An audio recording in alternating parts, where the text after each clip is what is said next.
of the principal, other teachers, students, ladies and gentlemen, good morning to you all. So it gives me much pleasure standing before you to speak on career opportunities in sciences, in arts and humanities rather. And I'm excited doing this because I can see a lot of young people. And like I was rightly introduced as Speaker of Gombe State Youth Parliament, we are so excited to always participate in what concerns young people. And globally, the agreed age range for young people, for youth, is from 15 to 40. And I believe some of you are up to 15 years. Are you?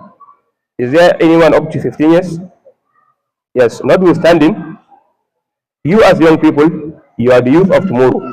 In the next few years, all of you will come into the youth category. And for all of us, the dream started during our secondary school days, or even from our primary school days. So I'm always excited when I see these beautiful faces of young people who have dreams.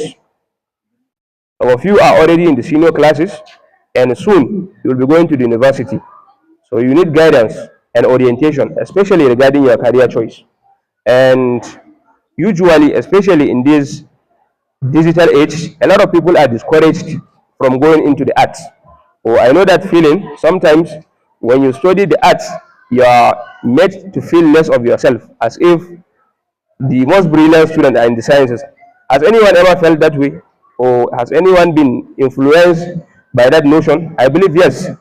Some of you in the sciences might be feeling that you are bigger or you are brighter than those in the arts, but that's not true. We need all these feelings. We need all the fields. Yes, we are in the digital age. There are advances in life. You have to understand that it is beyond all that. And just like I mentioned, whenever I see you in the uniform, I feel glad because that was where our dreams started. At Gombe Children and High School, of course, as a young student, all I had were dreams. Yes, I was unclear for my career at a point, just like most of you, I wanted to become a medical doctor, but it's now that I'm realizing I will have made, I won't say the worst decision per se, but it will have limited me. If I were a medical doctor, I might not have come here standing before you today. And I'm sure out of the 100 faces here, one or two people might be inspired maybe to take up this stage just like I'm standing in some years to come. So what I'm saying is that for career choice and for your life values, you have to understand that you have an obligation towards society. Yes, some of you want to become medical doctors to serve. Yes, you want to serve. You want to treat the ill. You want to provide a remedy for most of the illnesses we are facing. That's a good one.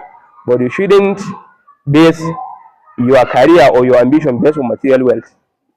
And one thing you should know is that once you pursue excellence in whatever you are doing, if you want to become a doctor, become a great medical doctor, one day you'll become a consultant, and then you'll get all the money you want.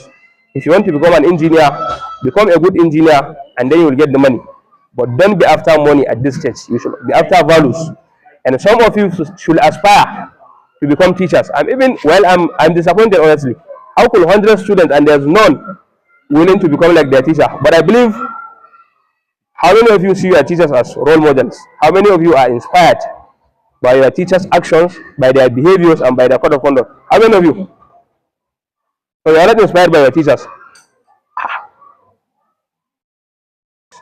Can I make as an art student? And then you'll be exposed to all the opportunities, maybe global opportunities. Okay, how can I build myself? As I want to study economics, design a 10-year plan for me as an economist, and then ChatGPT can help you design that. Okay, this is the procedure you need to follow.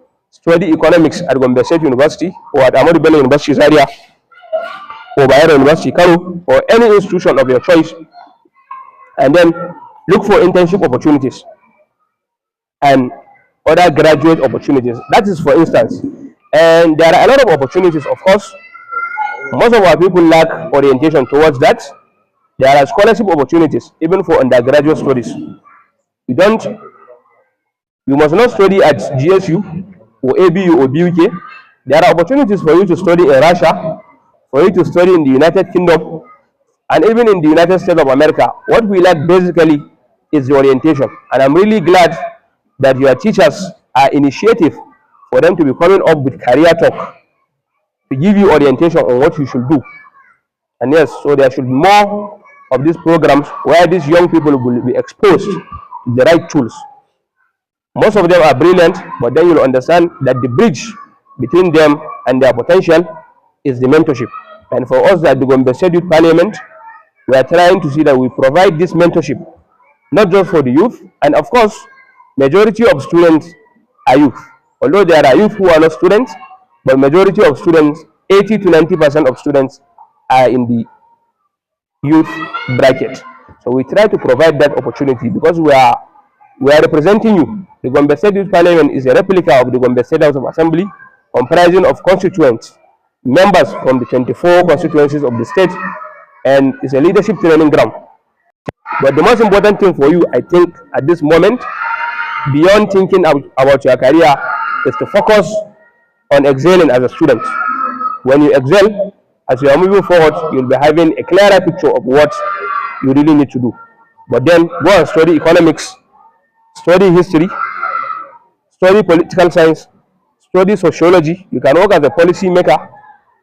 You can work as an administrator in both the private and public sector. So there are a lot of opportunities for you. I think I have mentioned a few. Yes, in the academia, in the decision making, and administratively, either in the public or the private sector. Transfer environment, you are benefiting from the research and from the effort made in the arts and humanities. And if these people did not decide to go into the arts and humanities, who will be our teachers? Who will be our policy makers? Who will be our lawyers? Who will be our historians writing down history? And who will be our writers writing our story? Will we have such people if everyone decides to go into the sciences? You are not responding. Why are the art students? The rest of your hands. Art students. Guys, raise your hand from let's up your hand. All of you. All of you. All our students, your hands up.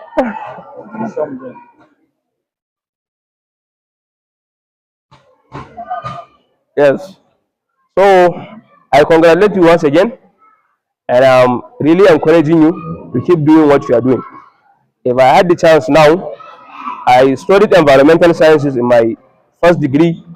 If I had the chance, I would either go back to study economics or even English literature. And let me even share with you a story. Some of you want to become lawyers. At a certain point, I wanted to become a lawyer myself. That was when I was in the junior classes. And then I was discouraged by someone who is also a lawyer. To quote him, he encouraged me to study the sciences because the world is science inclined. I believed him that time, but I now that I've understood what the world is all about, if I got the opportunity, I wouldn't have listened to him. Although I don't regret studying environmental sciences, but because what they are afraid of, maybe there are less opportunities in the arts and humanities.